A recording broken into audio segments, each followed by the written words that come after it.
Nate G, 219, a hell of a back and better. Y'all know what it is. Another one coming at you. It's still October 22nd, though. 8:35 in the morning. Irrelevance, irrelevance, irrelevance. I haven't been able to make a lot of content lately, so I wanted to do another video today. I'm going to keep trying to push to grow my channel to 1,000 and beyond. But in order to do that, I need you to hit that like, hit that subscribe, hit that channel if you want to donate. It'd be much obliged. But most importantly, hit that like, hit that subscribe, hit that notification bell.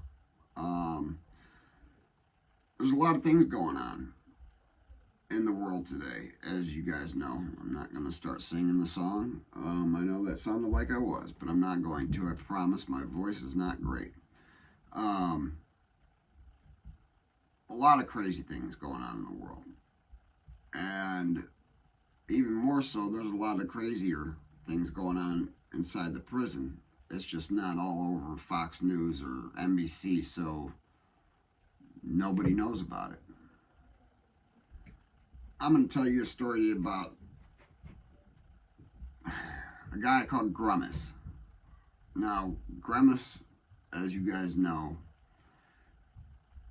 is that guy from McDonald's, the purple guy. Gosh, I wish I remembered the man's real name because he was a great guy. The man is from the 219. He was an IG, an Imperial Gangster.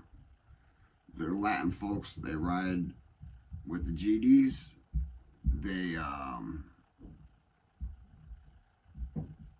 That's that. Now, I knew Grimace from the streets a little bit. He was from East Chicago, but because what I was involved with, we'd met each other a few times, and then poof, he was gone one day. Well, the next time I'd seen him was when I walked into B Cell House in Michigan City Prison.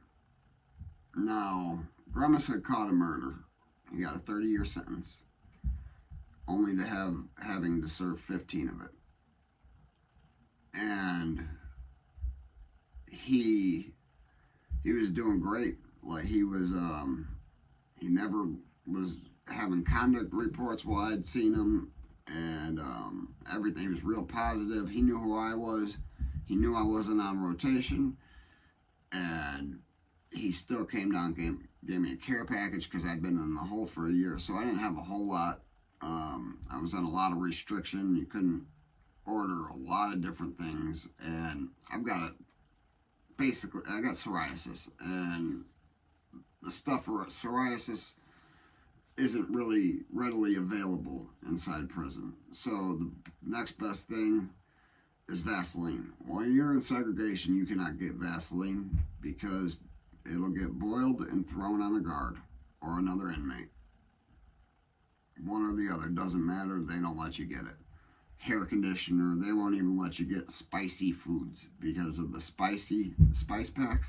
Making mace, people will make mace. I've seen it happen. I've seen people maced with it, and it doesn't look like you want to get it done. I promise that much.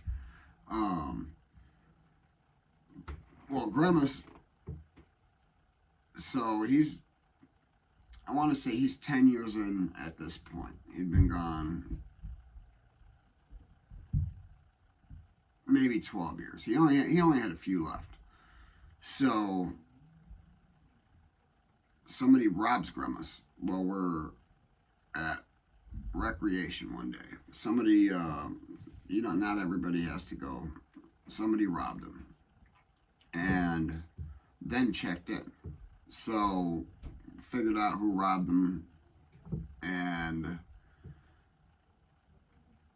dude checked in. There was not much he could do, but dude ended up getting shipped out. I ended up going home, and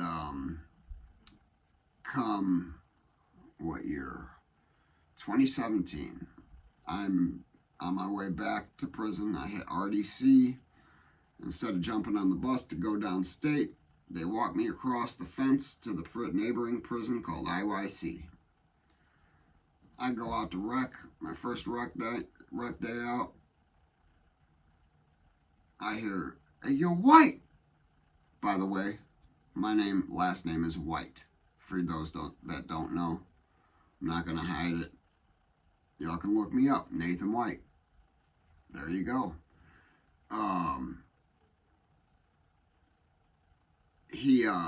You're White.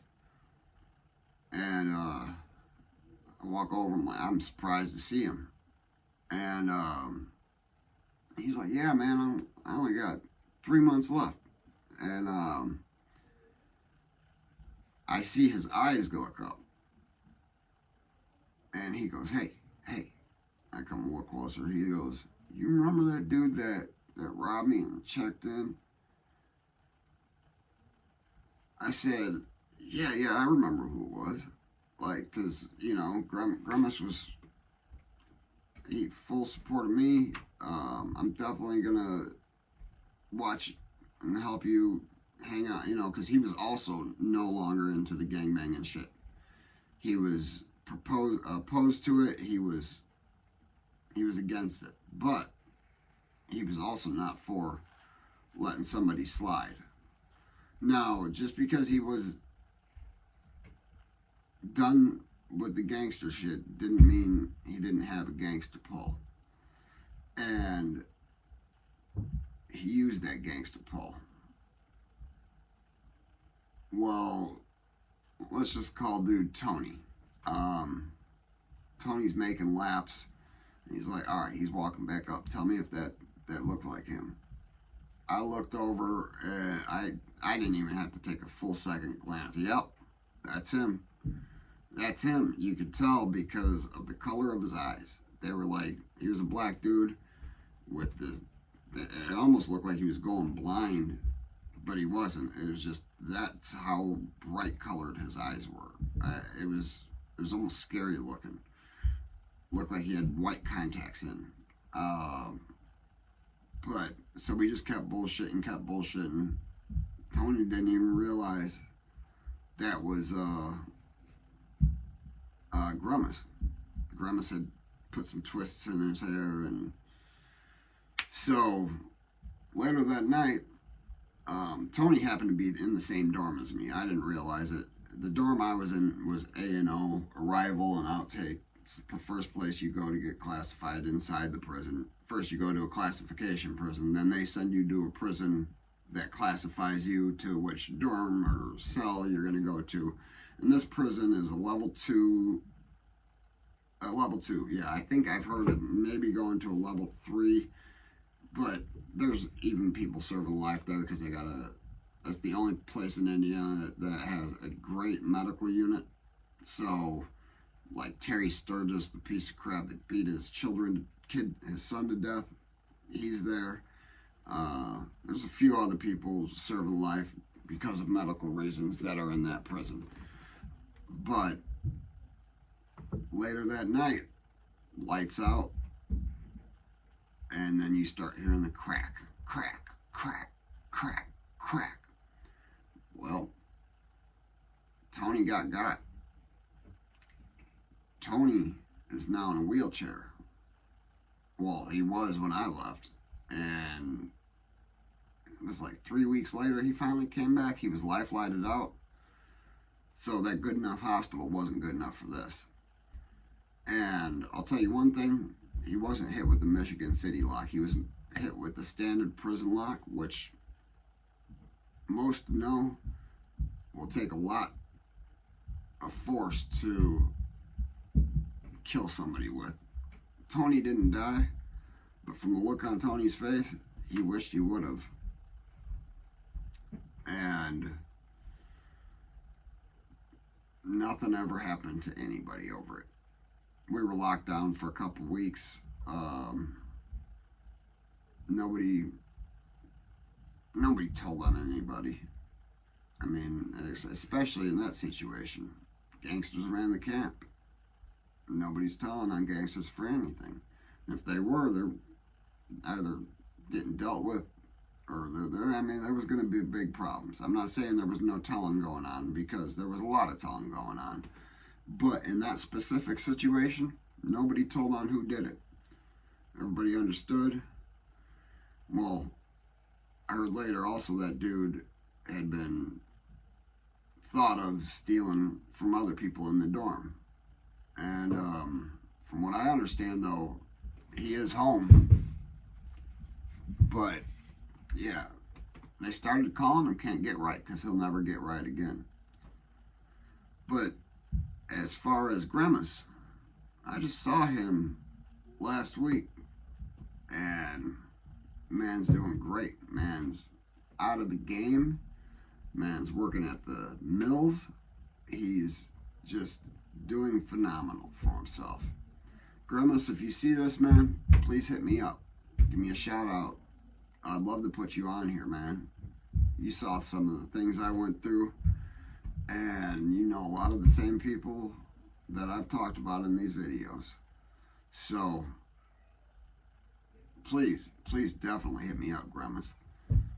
But hey, guys, never forget life's choices, because you're gonna end up in places like I've been, or bunking with people like Tony, or people that just don't give a damn about you breathing or not.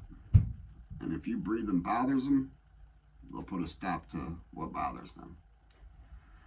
Hit that like, hit that subscribe, hit that channel if you'd like. You know, if they ain't hating it, you ain't making it.